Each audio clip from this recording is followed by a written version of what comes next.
Muy buenas noches, un cordial saludo para todas las personas que hoy nos acompañan en nuestro programa Understanding Risk, en el que cada 15 días conversamos con especialistas en gestión del riesgo de desastres y dialogamos sobre la importancia de conocer el riesgo de desastres y por qué es fundamental para intervenir en las causas que lo generan. Enviamos un saludo muy especial a nuestro director en Ciudad de México, Héctor Paz, y a su hermano Jorge Paz, que han hecho posible democratizar el conocimiento en gestión integral del riesgo de desastres y en la protección civil, desde México hasta la Patagonia en Argentina. El día de hoy nos acompaña desde la ciudad de Bogotá, aquí en Colombia, Leonardo José León Núñez. Él es médico epidemiólogo, magíster en estudios de población, demografía, con experiencia en sistemas de vigilancia en salud pública, prevención y control de enfermedades infecciosas, zoonóticas y transmitidas por vectores, planeación en salud y auditoría en salud. Actualmente, entre otras labores, hace parte del Observatorio de Salud Pública y Epidemiología José Félix Patiño de la Universidad de los Andes en Colombia. Es integrante del Colegio Médico Colombiano, miembro fundador de la Asociación Colombiana de Demografía, Población y Desarrollo. Doctor Leonardo, muchas gracias por aceptar la invitación a nuestro programa. En Muchas Colombia gracias. estamos pasando por el tercer pico de la pandemia por COVID-19.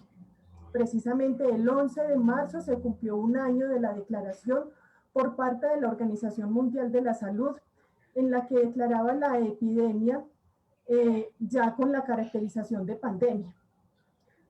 ¿Qué podemos decir como de la experiencia en este año? Doctor Leonardo, bienvenido y muchísimas gracias.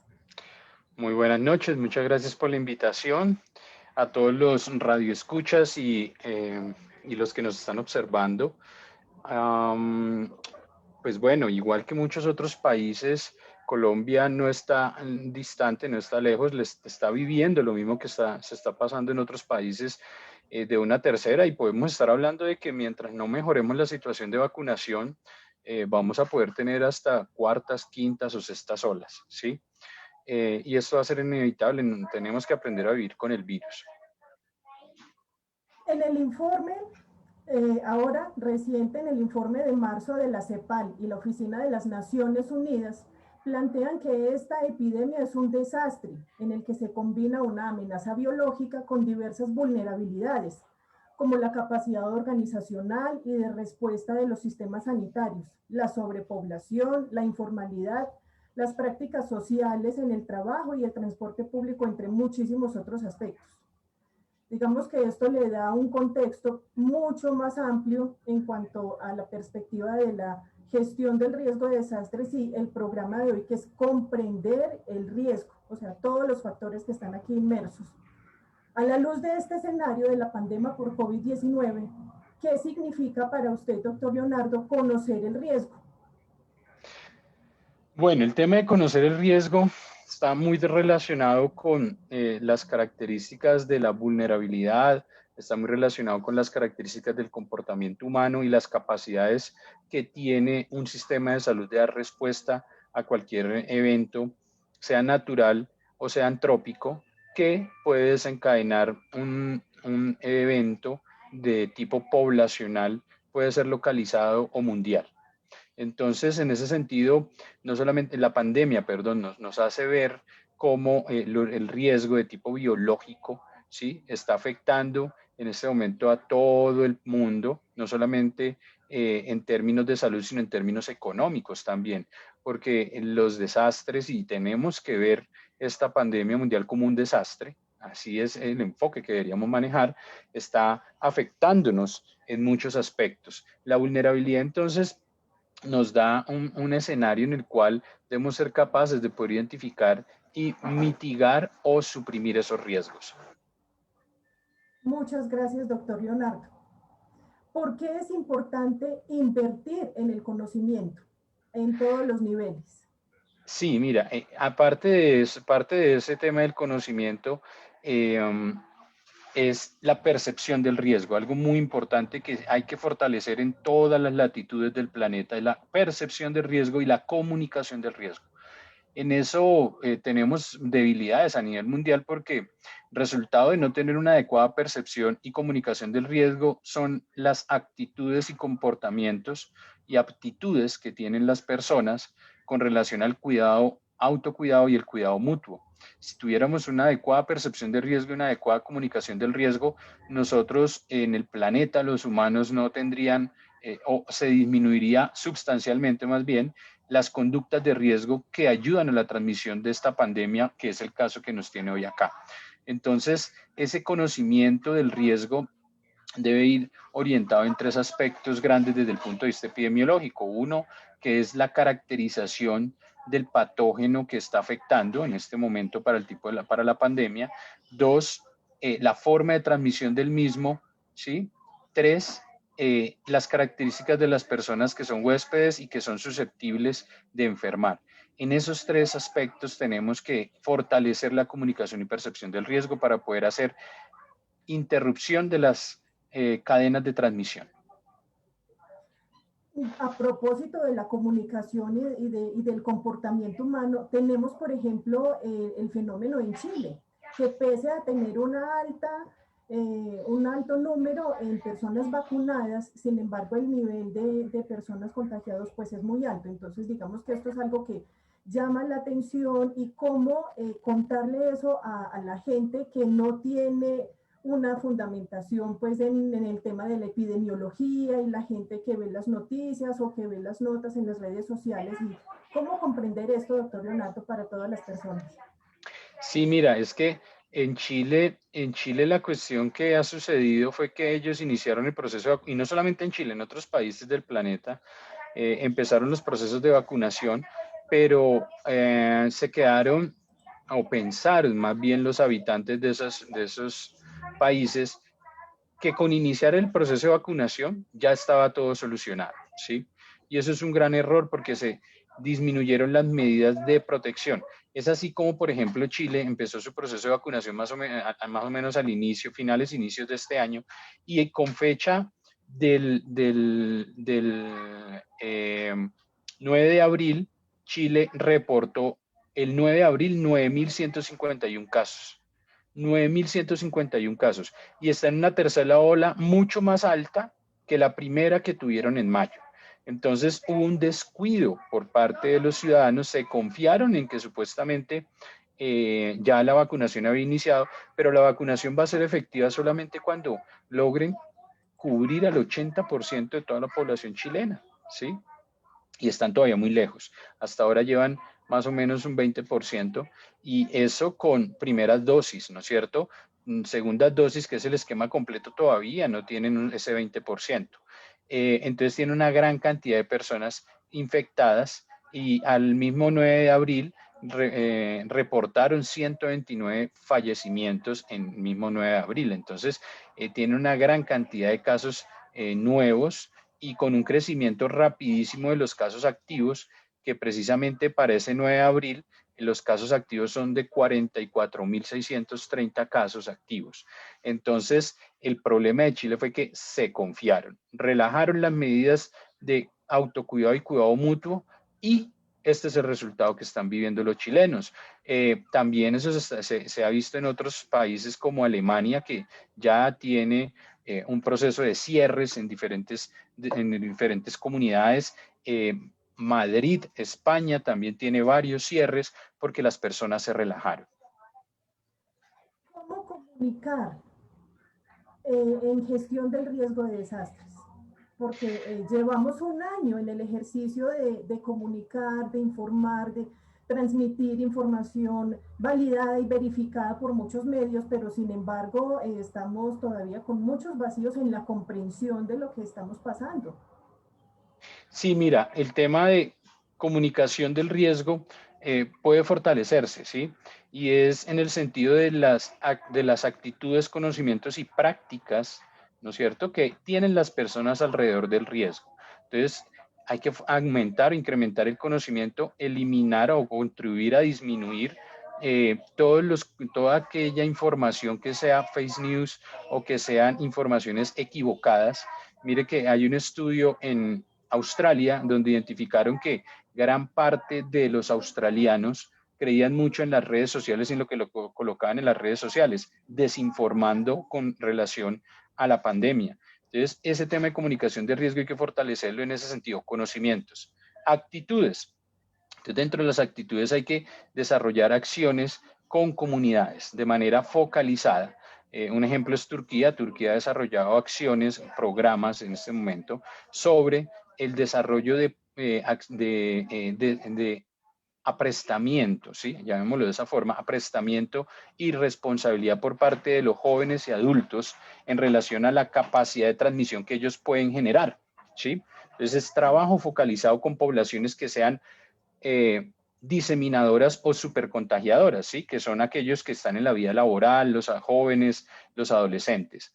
Entonces, ese tema, conocimientos, actitudes con estas poblaciones que son superdiseminadores, actitudes, por ejemplo, por parte de el comercio. El comercio sabemos que ha sido muy afectado a nivel mundial, la economía, pero también deben comprender que se deben cumplir ciertos parámetros de bioseguridad, ¿no es cierto? Y las actitudes que se deben tener al interior de nuestras casas.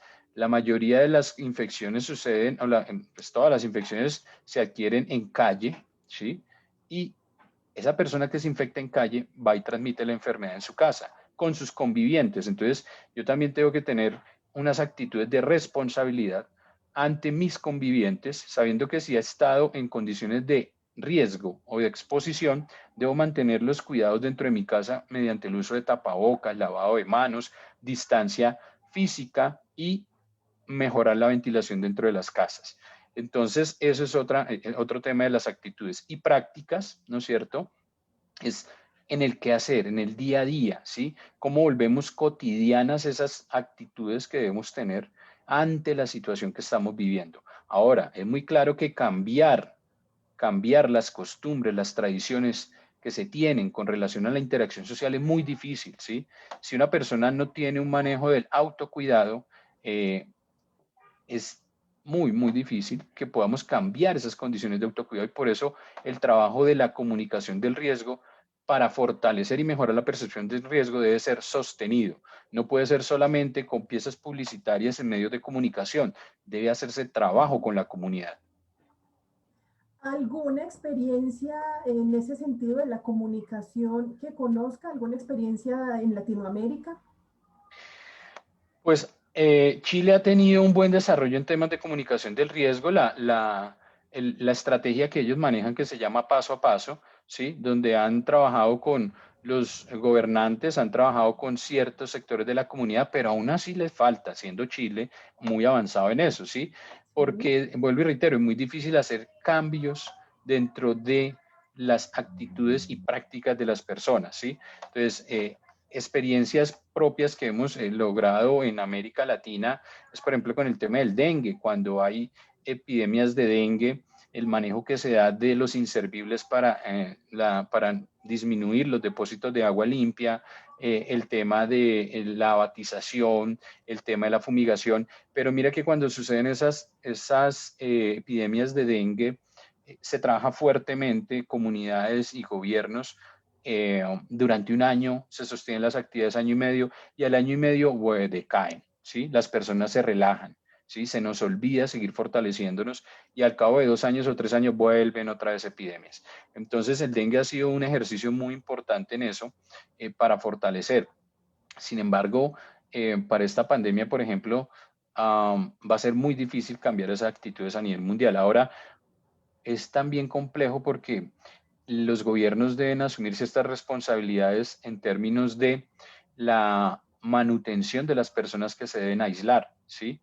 Y gobiernos de renta baja o media difícilmente pueden sostener esa renta básica, ¿no es cierto?, que debería darse a las personas para que queden aisladas. Chile intentó hacer eso, países del Medio Oriente como Emiratos Árabes, Turquía, lo han hecho, pero los recursos son difíciles que sean, o sea, no son ilimitados, ¿sí? Pero ese es un trabajo muy importante, una responsabilidad gigante de los gobiernos. Esas experiencias también se han visto, por ejemplo, con la pandemia de VIH-Sida. Si ustedes ven la pandemia de VIH-Sida, ha golpeado al mundo desde mitad de la década de los 80 del siglo pasado, y ha sido un trabajo muy fuerte con relación a la percepción del riesgo. Y después de casi 40 años, aún seguimos teniendo personas que se contagian porque tienen actitudes de riesgo sexuales, ¿sí? Esas prácticas sexuales de riesgo no han logrado solucionarse a nivel mundial y llevamos 40 años con esa pandemia, y es muy difícil cambiar eso. Sí, y en la pandemia por el COVID-19 llevamos un año de aprendizaje. Hay personas que procuramos seguir las recomendaciones. ¿Qué pasa con las personas incrédulas? Que a pesar de las cifras y a pesar de todas las recomendaciones, no creen, no acatan las recomendaciones, no acatan las indicaciones, y porque realmente no lo creen. Y digamos que aquí quiero sumar también a esta inquietud todo el movimiento antivacunas, en este momento que ya pues estamos en la fase de vacunación en los diferentes países y tenemos este fenómeno que no es nuevo, también en otros momentos de la historia estos movimientos han generado pues toda un cruce de información, digamos, y tiene una afectación importante en la salud. Mira, con esas personas la situación es difícil. Es imposible que los gobiernos pongan para cada persona alguien que esté detrás diciéndoles que haga las cosas, ¿sí? Eso ya depende de la ética y moral de cada uno. No se puede hacer nada con este tipo de personas.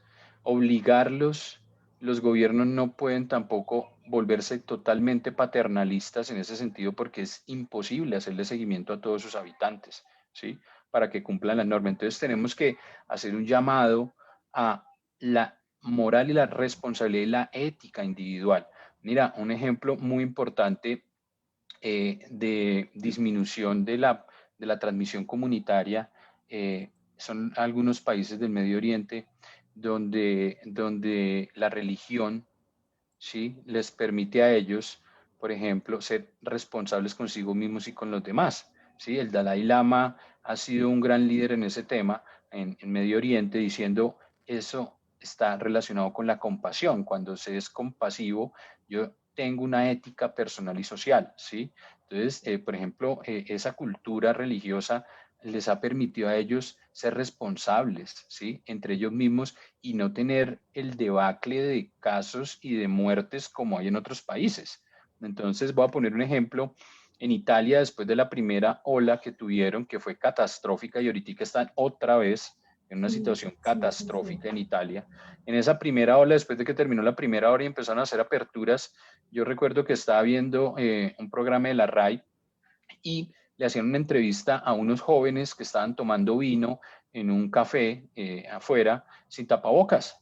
Entonces los jóvenes respondieron: no, pero ya pasó la pandemia, yo soy joven, no me voy a morir, ¿sí?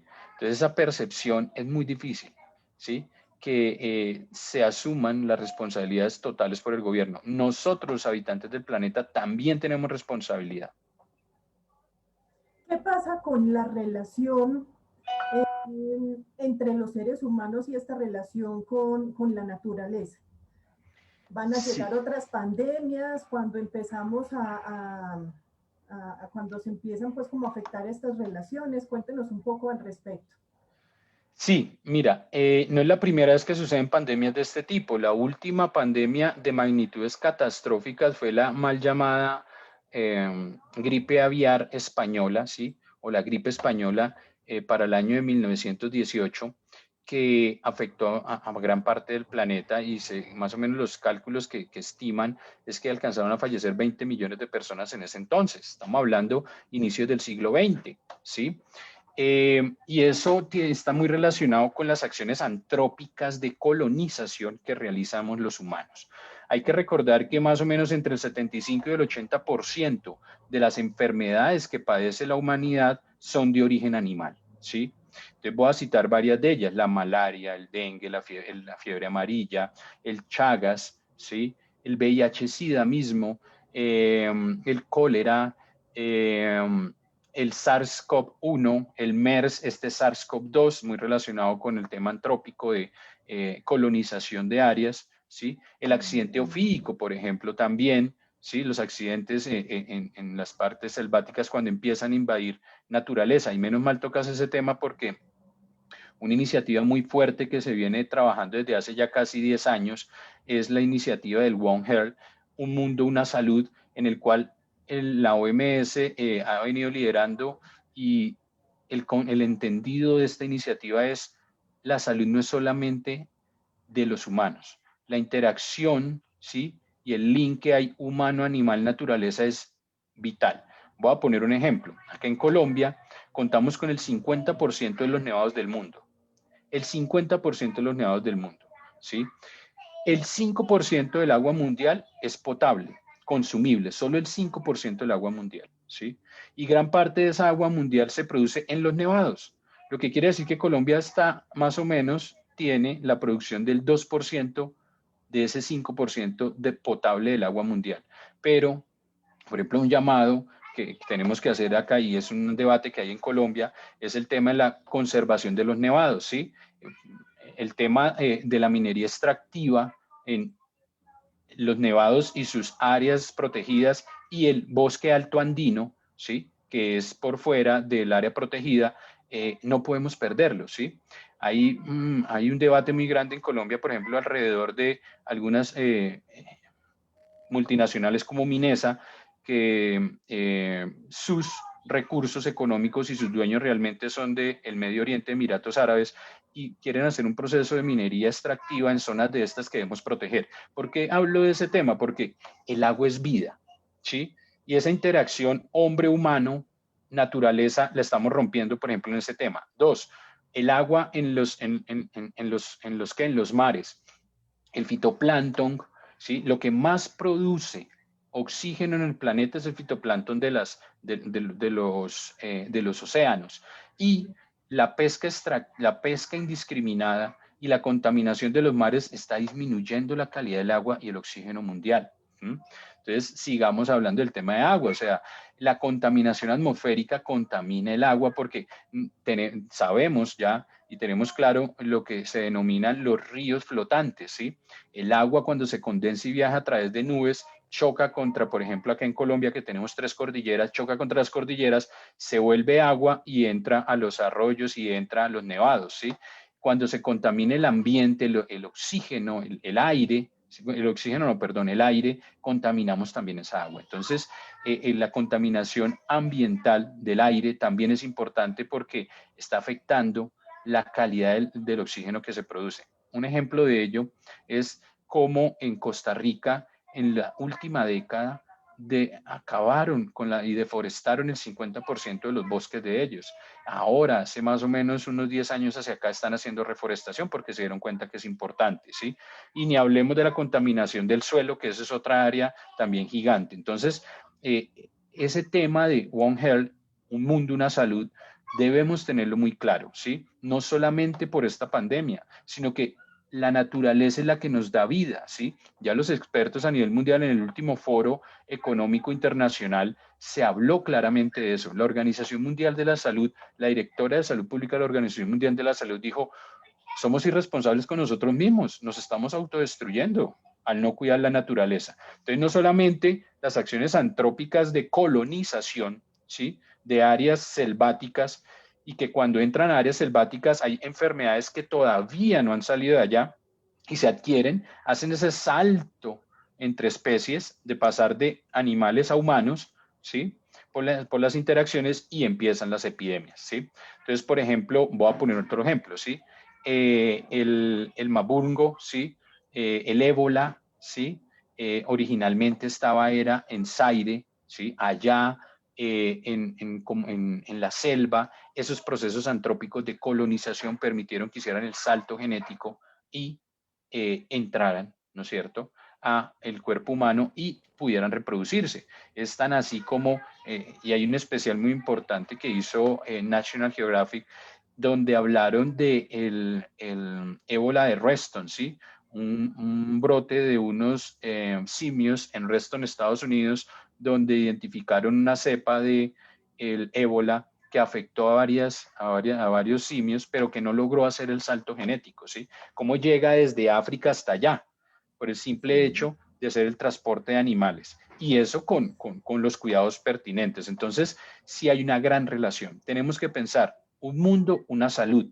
La naturaleza hace parte de la salud de los humanos. Aire, agua, tierra, tenemos que cuidarlas, ¿sí? Tenemos que cuidarlas. Me parece, doctor Leonardo, muy interesante lo que nos comenta sobre la colonización, ¿cierto? Como en estos mundos naturales. Podríamos pensar en principio que no, que eso no ocurre aquí en nuestros entornos inmediatos, en nuestros países, que eso ocurre eh, en África o en Asia, ¿cierto? ¿Puede ocurrir aquí en Colombia, en Latinoamérica? Claro, esas afectaciones antrópicas, ¿qué es lo que sucede? En Latinoamérica tenemos eso muy claro, ¿sí? Nuestra selva amazónica, por ejemplo, ha sido bastante colonizada, ha sido bastante afectada por procesos de cultivos, ¿sí? Entonces, Sí. cultivos extensivos, ¿sí? De arroz, cultivos extensivos de sorgo, cultivos extensivos de otros productos, están deteriorando y acabando con la capa vegetal boscosa.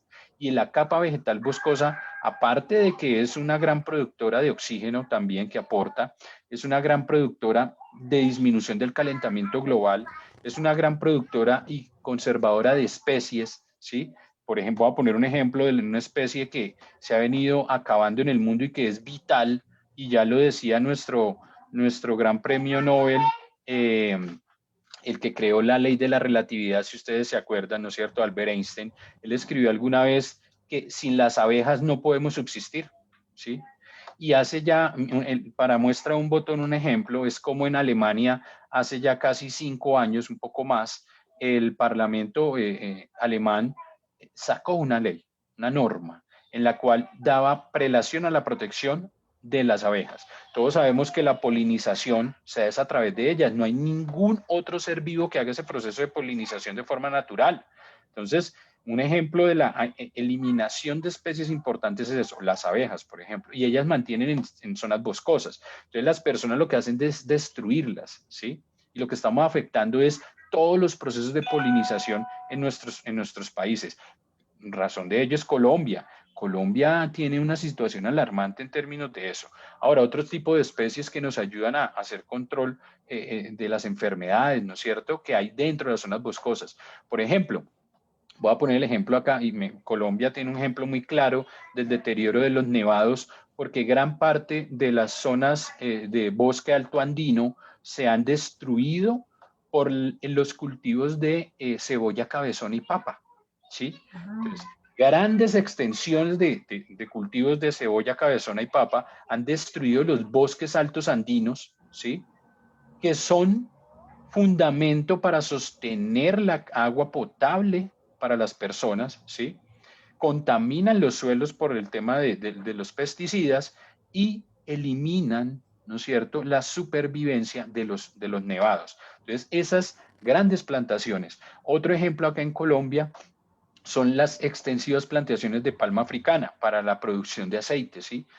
Se ha acabado con muchísima extensión de bosques, tala de árboles, ¿no es cierto?, para el cultivo de palma africana.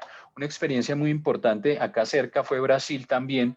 Brasil sufre mucho el tema de tala de árboles, ¿sí?, y eliminación de gran parte de la Amazonía brasilera, gracias al negocio de la madera, ¿sí? Entonces tenemos que buscar otras formas alternativas, ¿no es cierto?, de alimentarnos y de vivir en comunidad y en equilibrio y en homeostasis con la naturaleza. Por ejemplo, las grandes extensiones de animales vacunos, vacas, ¿sí?, ganado, contribuyen al calentamiento global y a los gases invernaderos por el metano, ¿sí? El metano que se produce por el excremento de las vacas contribuye muchísimo en el daño de la capa de ozono. Entonces, eso nos lleva a pensar que tenemos que replantear nuestra forma hasta de alimentarnos, ¿sí? Tenemos que pensar en esas cosas, porque el 95% ojo con eso, de los animales que hay en el planeta se producen para consumo humano. Solo un 5% todavía están en zonas Libre. vírgenes, Sí, ¿sí? sí, sí. Entonces, eso es preocupante, muy preocupante. O sea, tenemos que pensar en también replantear, por ejemplo, nuestro estilo de alimentación. Muchas gracias, doctor Leonardo. Me voy a permitir por aquí compartirle unos saludos que tenemos aquí en nuestro Facebook. Nos saludan Alfonso Ramírez, saludos de San Luis de Potosí, está mi colega Henry Peralta, que no nos pudo acompañar el día de hoy en la entrevista, pero está muy pendiente ahí con los saludos. Muchísimas gracias, Henry. Tenemos por aquí también saludo de Luis Antonio, de Beverly, desde Amprogeri, Costa Rica, nos saludan, le envían saludo al doctor Leonardo. Bueno, muchísimas gracias a todas las personas que se conectan. Aquí estamos entonces pendientes de todos sus mensajes. Doctor Leonardo, una de las características que ha tenido la pandemia ha sido la velocidad en la respuesta, digamos, en el avance científico, mmm, en la respuesta en la generación de la vacuna y como todos los estudios. ¿Qué decir de esta rapidez en la generación de conocimiento de la pandemia frente a otros desastres? Sí, la pandemia nos ha dado una gran oportunidad a los humanos, ¿sí? En avanzar. Este patógeno, este virus SARS-CoV-2, dentro de la historia de la humanidad, ha sido el único patógeno más estudiado durante toda la historia humana, ¿sí? ¿Y Y esto por qué se dio eso? gracias a los desarrollos tecnológicos que hay, ¿sí? Gracias a la interconectividad que hay, las colaboraciones de investigaciones en diferentes partes del planeta han ayudado a avanzar de manera rapidísima, tanto en el tema de las vacunas, como en el tema de intercambio de conocimientos, como en el tema de aprender de otros a partir de las experiencias, porque esto ha sido un ensayo, ¿sí? Humano en términos de saber qué sirve y qué no sirve como medidas de protección y medidas de manejo para el tema de la pandemia, y ha habido intercambio de conocimiento científico. Entonces, algo que ha contribuido mucho a esto es, uno, todo el avance tecnológico que tenemos para poder realizar estos estudios, y dos, la capacidad de comunicarnos en tiempo real, como lo que estamos haciendo en este momento, ¿sí? En este momento estamos en tiempo real con diferentes partes del planeta, con diferentes países, cosa que era impensable hace más o menos unos 20 años, ¿sí? Si ustedes recuerdan, hace 20 años, un poco más, 30 años, cuando nosotros somos de la generación, mi generación somos de la generación X, en la generación que empezó a vivir el cambio de los sistemas de información, el cambio de la internet, empezamos a compartir esas cosas, y en esa época comunicarnos era fantástico poder entrar a un computador, si ustedes recuerdan, y comunicarnos a través de un programa que era, ¿cómo era? Se llamaba ese programa IQ, ¿sí? Que uno mandaba mensajes de texto, pero era solamente por una red muy limitada. Ahora, por ejemplo, tener esta opción de un Facebook Live, ¿sí? Es una cosa increíble, ¿sí? Poder compartir, poder intercambiar conocimientos, eso ha ayudado muchísimo a avanzar en estos momentos. ¿Qué hacer todavía con las brechas que en ese sentido tenemos en nuestros países? Oh, es muy difícil. Esas brechas son situaciones históricas, ¿sí? Esas brechas son unas condiciones muy, muy complicadas de manejar, porque son deudas que tienen los países con las comunidades más vulnerables, las menos favorecidas. Eh, y lo estamos viendo en todo el planeta, ¿sí? Si algo desnudó esta pandemia, es la inequidad que hay en todos los países, ¿sí? Sabemos y vimos y hemos visto y estamos viendo cómo las personas más afectadas, las que más se han contagiado y fallecido, son de niveles socioeconómicos más bajos, los de menor poder adquisitivo, ¿sí?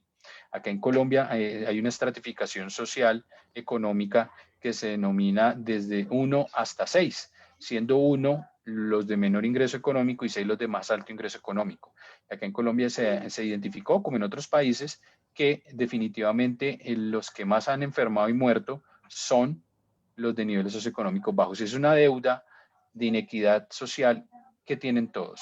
¿Cómo se mejora eso? Mira, están los objetivos de desarrollo sostenible que se han sacado, que es un compromiso de todos los, de gran parte de las naciones. Debemos darle cumplimiento a esos. Debe haber una responsabilidad de los gobiernos para lograrlos, ¿sí? Hay personas, por ejemplo, en el Congo, ¿sí? Que es una de los lugares donde más se saca coltán para el taltani, para el talán, sí, el coltán que se utiliza para los celulares que nosotros utilizamos, el tantalio, son minas inseguras, son minas sin medidas de salud ocupacional, son minas donde trabajan niños, ¿sí? Son lugares de alta violencia y porque hay pelea entre los grupos ilegales por el dominio de ese recurso natural. Entonces, hay una deuda, no solamente en Colombia. El Congo, por ejemplo, tiene un ejemplo de eso, que África, que tiene una gran cantidad de minerales y materias primas para producir, tiene una inequidad gigantesca. Y esas minas de coltán, por ejemplo, son colindantes ahí por los lados de Ruanda, ¿sí? Y si ustedes recuerdan, hay una película que los invito a ver que se llama Hotel Ruanda, donde fue el genocidio de los Tutsi contra los Hutu, ¿no es cierto? Que hubo hace muchos años y que quien lo denunció fue la Cruz Roja Internacional en esa época, y se acabaron entre ellos, se destruyeron, se asesinaron, pero esencialmente allá había, aparte de eso, un tema de recursos naturales, dominio sobre recursos naturales. Acá en Colombia también lo vivimos, en diferentes lugares de Colombia hay dificultades entre enfrentamientos por el dominio de ese tipo de tierras. Entonces, esa inequidad se ve muy relacionada con la adquisición económica en diferentes países, ¿sí? Si nosotros vemos también en Asia hay dificultades de ese tipo, ¿no es cierto? Pero especialmente los países donde hay eh, materias primas no renovables es donde más inequidad se encuentra. Y esta es una realidad que no va a cambiar de la noche a la mañana y que nos va a tomar muchos años, como entendiendo y comprendiendo todos estos fenómenos. ¿Cómo comprender que con el tema del COVID-19 vamos para mediano y largo plazo? Hay una expresión que en otros escenarios yo le he escuchado y es que tenemos que empezar a descovizar, algo así, o sea, empezar a generar como información y conocimiento también con otras líneas. Cuéntenos un poquito sobre esto, por favor. Sí, yo he insistido mucho en que tenemos que empezar en el proceso de descovizarnos, y, si me permiten la palabra coloquial. Y Sí. descovizarnos yo lo denomino como el empezar a adaptarnos de que tenemos que vivir con la pandemia, con el virus, porque la vida social no puede parar, los sistemas económicos no pueden parar, ¿no es cierto? Porque es tan importante la salud como la economía. Debemos salirnos de ese discurso falaz de si es importante la economía o la salud. Las dos son importantes, tienen sinergia entre las dos, y debemos entrar a hacer un proceso de escobización. ¿Cómo es eso? Siendo responsables, teniendo las medidas de autocuidado y cuidado mutuo, ¿sí? Y empezar a ver que hay otras enfermedades que han sido afectadas por esta pandemia. Mira, hay otro tipo de enfermedades y situaciones, no solamente lo económico, que han sido afectadas por la pandemia. Voy a poner ejemplo, algunas enfermedades, las personas hipertensas, diabéticas, con otro tipo de enfermedades que dejaron de tener tratamientos adecuados porque la pandemia disminuyó esos procesos, ¿sí? Ahora, la economía ni hablar, ¿sí? Los expertos en economía tienen mucho más claro eso que yo, pero sí de manera general hemos identificado cómo las economías se han caído, se ha afectado el bolsillo de los seres humanos o de los humanos que viven del día a día. Ustedes saben que hay personas en el planeta que no ganan ni siquiera $1 diario, ¿sí? Entonces, si se encierran a las personas de manera indiscriminada y sostenida en el tiempo, ¿de qué van a vivir esas personas que viven del día a día? Entonces tenemos que entrar en ese proceso de ir descobizándonos, ir pensando que el mundo tiene que seguir, que esta pandemia va a durarnos ¿cuánto tiempo? Un par de años, ¿sí? Eso va a depender de la velocidad con que se vacunen las personas, va a depender de la capacidad de mutación del virus para que genere nuevas variantes que sean más contagiosas y más letales, ¿sí?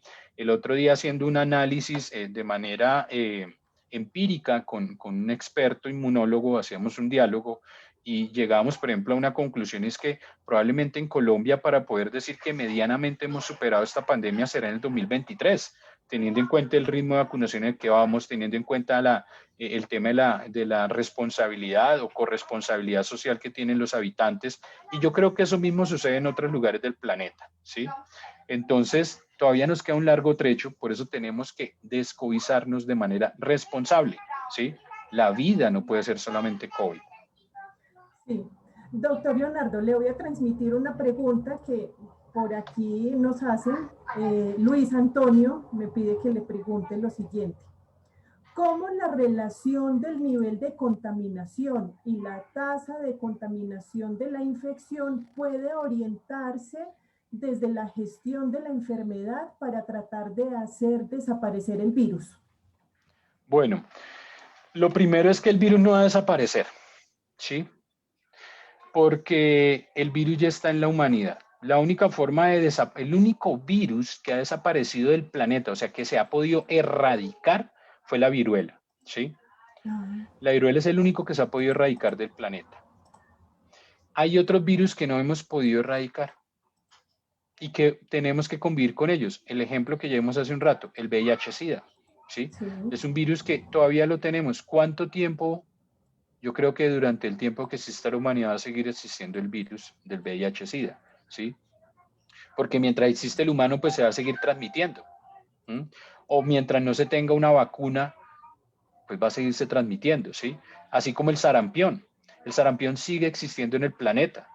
Lo que pasa es que el tema de la vacunación en algunos países es muy bueno, ¿no es cierto? Por ejemplo, en Colombia hay unas coberturas de vacunación por encima del 95% de la población y eso permite de que no se transmita de manera indiscriminada. Y ahí quiero hacer una aclaración.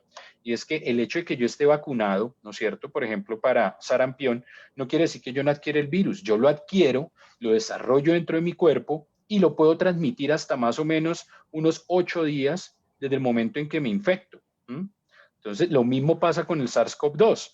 Yo puedo vacunarme, pero puedo transmitir el virus mientras genero los anticuerpos y mi sistema inmunológico responde. Entonces, primero, no vamos a desaparecer el virus no va a desaparecer. La única forma sería erradicarlo como la viruela, ¿sí? O que los humanos dejáramos de existir y ninguna de las dos opciones se ve como muy posible en este momento. Ahora, más que el nivel de contaminación, perdón, más que el nivel de contaminación, tenemos que hablar es de la tasa de transmisión. ¿Cómo mejoramos esa tasa de transmisión? Y lo mejoramos es con nuestras, vuelvo y reitero, nuestras actitudes responsables. 4 que quiero recordar hoy, y no solamente para Colombia, sino para el planeta completo. Todos los humanos debemos ser responsables con 4 situaciones. 1, el uso adecuado del tapabocas. ¿Qué es el uso adecuado del tapabocas? Ponérmelo bien desde el nasion, desde esta parte de la nariz hasta cubrir la barbilla, siempre desde que salga de mi casa. Segundo, mantener la distancia física de 2 metros, siempre. Siempre tengo que mantenerla por fuera de mi casa. Tercero, lavarme las manos de manera frecuente si estoy fuera de mi casa, por lo menos 5 veces al día. No solamente con gel o alcohol, es lavarme las manos, ¿sí? Y cuarto, mejorar la ventilación en todos los recintos donde yo esté, ¿sí? Para que no haya un estancamiento, para que no se estanque el aire en esos lugares y no haya una diseminación de microorganismos, no solamente el SARS-CoV-2. Esas son las 4 cosas primordiales que tenemos que hacer, ¿sí? Primordiales. Esa es la forma en que podemos disminuir la tasa de transmisión comunitaria del virus. Mientras no tengamos un proceso de vacunación masivo en el planeta. Voy a poner un ejemplo.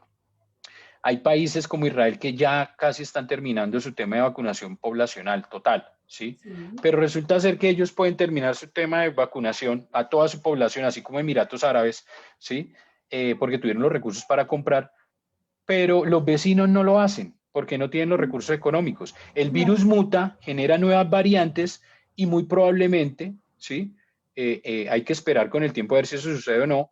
Esa vacuna que se aplicaron para esa variante inicial pueda que no sirva para esta nueva. Miren lo que está pasando con la variante inglesa. Esa variante inglesa, o sea, ya en los últimos estudios han identificado que tiene una capacidad incrementa la capacidad de contagio en un 60%, ¿sí? Incrementa la letalidad en un 50%.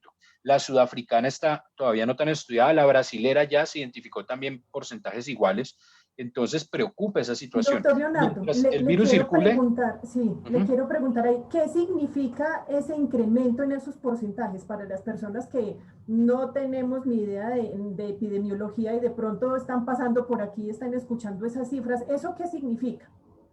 sí, entonces, por ejemplo, la variante inglesa, ¿qué es lo que sucede? La variante inglesa es un tipo de coronavirus que hace un cambio en algunas proteínas de su membrana celular y lo que incide es que ese nuevo virus, por su variación genética, tiene mayor probabilidad de transmitirse, es más efectivo para transmitirse, en un 60% más efectivo, ¿sí?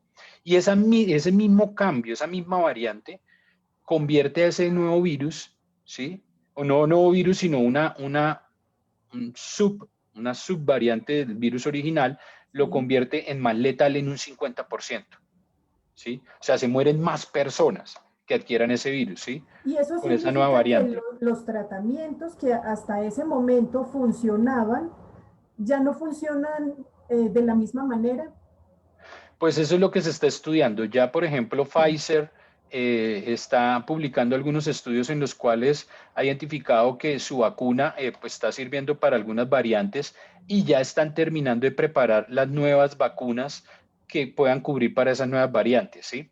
Entonces, eso nos preocupa y nos llama la atención, porque, vuelvo y reitero, el virus no va a desaparecer porque se transmite humano a humano, ¿sí? Y si siguen, y como va a seguir mutando, porque los virus mutan todo el tiempo, muy probablemente se va a volver endémico. ¿Qué es endémico? Que va a seguir existiendo por toda la vida, parecido a la influenza, ¿sí? La influenza siempre se saca una vacuna anualmente porque el virus muta, ¿sí? Y hay que hacer una nueva vacuna para esa nueva cepa del virus. Lo mismo muy probablemente, o muy probablemente no, va a suceder con el SARS-CoV-2. Llegó para quedarse.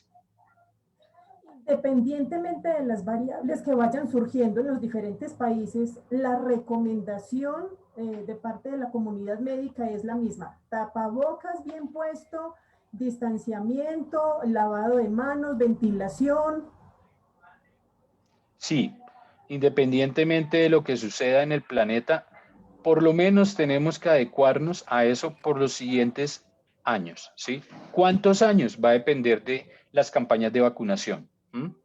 Entonces, se espera, o dentro de los cálculos que se hacen, es que para yo tener una vacunación efectiva que me ayude a cortar cadenas de transmisión de manera rápida, debería tener vacunado un mínimo el 80% de mi población. En el planeta somos 11 o 9 mil millones de habitantes, 8 mil, ¿sí?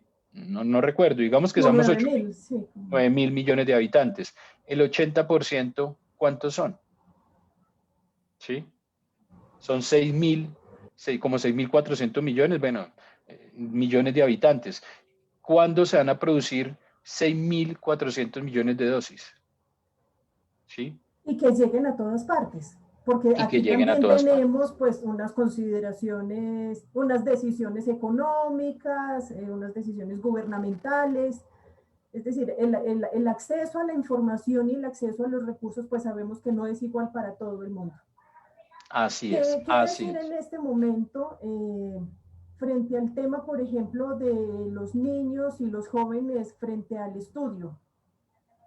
Volvemos a los colegios, no volvemos, hay muchas inquietudes en todo el planeta realmente frente a esta situación, porque eh, hay incertidumbre realmente, pues en todos los Sí, aspectos, pero digamos que para tocar el ámbito académico de los niños. sí, mira, por ejemplo, hay una publicación reciente en la revista BGM, ¿sí? El British Medical Journal, sobre la reapertura de escuelas en Italia, ¿sí? En septiembre de 2020, eh, y cómo eso contribuyó al crecimiento de las tasas de transmisión de nuevos casos, ¿sí? Tenemos una deuda muy grande con los jóvenes y los niños en términos de que deben y lo que debemos buscar es que se reintegren a la vida académica siempre y cuando tengamos un proceso medianamente controlado de la transmisión. De lo contrario, hay que volver a hacer temas de confinamiento, ¿sí?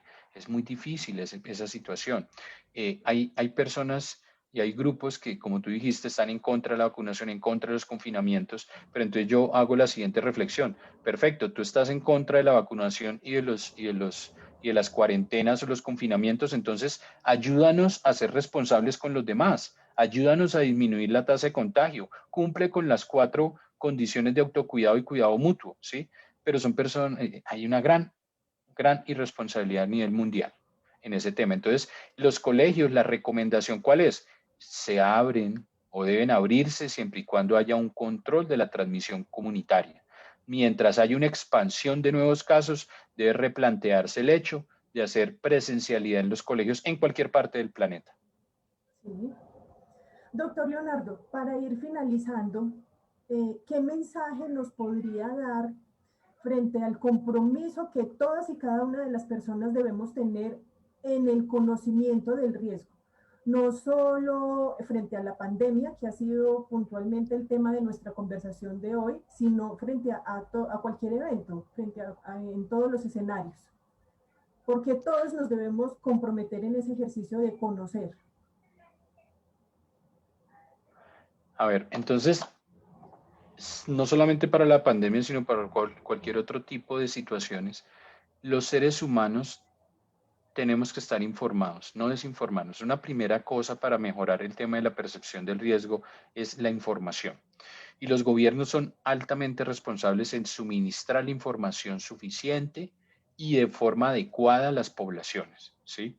Hay que el léxico, ¿sí? El lenguaje que se utilice para transmitir esa información debe ser adecuado a las condiciones sociales, educativas y económicas de las poblaciones. Entonces, gobiernos, responsabilidad. Segundo, los habitantes, nosotros los habitantes del planeta debemos ser también responsables con el acatar esas recomendaciones, ¿sí? Entonces, debemos estar informados y ser responsables con acatar y cumplir esas recomendaciones, no solamente para esta pandemia, sino para cualquier otro tipo de cosas. Por ejemplo, VIH-Sida, pandemia que lleva 40 años, que se ha llevado a miles de millones de habitantes del planeta, ¿sí? Ya se ha informado la forma de transmisión, se ha informado todos los desenlaces de muerte y todas las enfermedades que pueden generar, pero aún así siguen personas teniendo conductas de riesgo sexuales, ¿sí? Aún así siguen siguen personas asistiendo a lugares de lenocinio a sostener relaciones sexuales inseguras. Entonces, tenemos que ser un ejemplo de eso es eso, el VIH, pandemia que no vamos a poder manejar porque es muy difícil poder controlar la conducta humana, ¿sí? Y no es de controlar, tenemos que ser conscientes nosotros de ser responsables con nosotros mismos y con los demás. Doctor Leonardo, muchísimas gracias. Como siempre es un gusto conversar con usted, nos deja grandísimos mensajes y muchísimas reflexiones, sobre todo en el compromiso que todos debemos asumir en los diferentes espacios en donde nos encontremos en todo el planeta, como usted lo ha mencionado. Esta es su casa, esperamos que tengamos nuevas oportunidades de seguir conversando sobre otros temas con usted. A todas las personas que se conectaron el día de hoy, muchísimas gracias y hasta una nueva oportunidad. Mil gracias y un fuerte abrazo para todos. Hasta pronto. Que estén muy bien, muchas gracias. Muchas gracias.